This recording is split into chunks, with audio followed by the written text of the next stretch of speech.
To Nicole Johnston now. She is in Erbil following this referendum.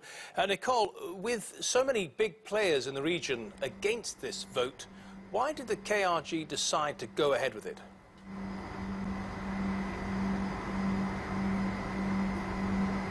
It's difficult to get a straight answer on that from the KRG.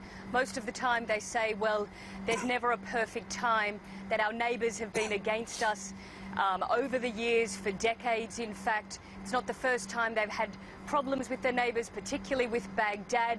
They talk again and again about the historical injustices that have been carried out against the Kurds. So they seem very adamant that now is the time to do it. One of the arguments they also present is the fact that the war with Daesh inside the Nineveh plains and Mosul is almost over.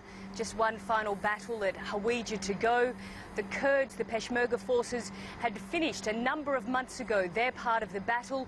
They'd pushed Daesh out of those disputed territories, and they've since moved in, the Kurds have moved in, and claimed that land as theirs. And that is one of the biggest bones of contention they now have with Baghdad.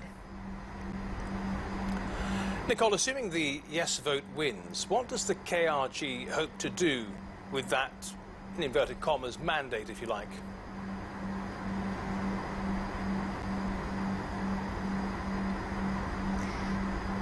Essentially, they say that they want independence. That seems to be the bottom line. But realistically, there is no article that would automatically trigger their separation or their exit from Iraq as such. So, as we just heard, the more likely scenario is talks and negotiations with Baghdad.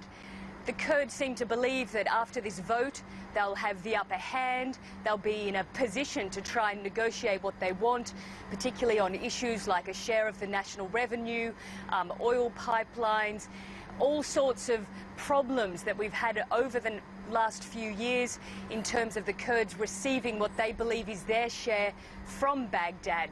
So talks and negotiations are the most likely scenario, but no immediate breakup of Iraq seems to be on the table for now. And Nicole, is it true to say that not everyone in the KRG would support this referendum going to a yes vote?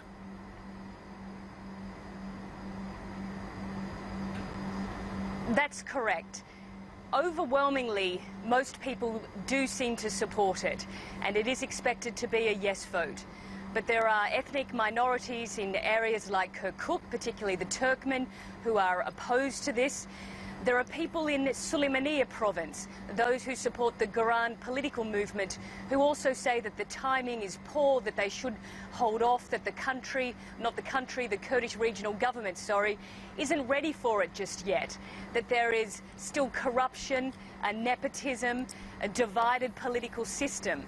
Also in the disputed territories, you have Arabs and different communities who say they feel as though they're torn between the KRG on one side and Baghdad on the other.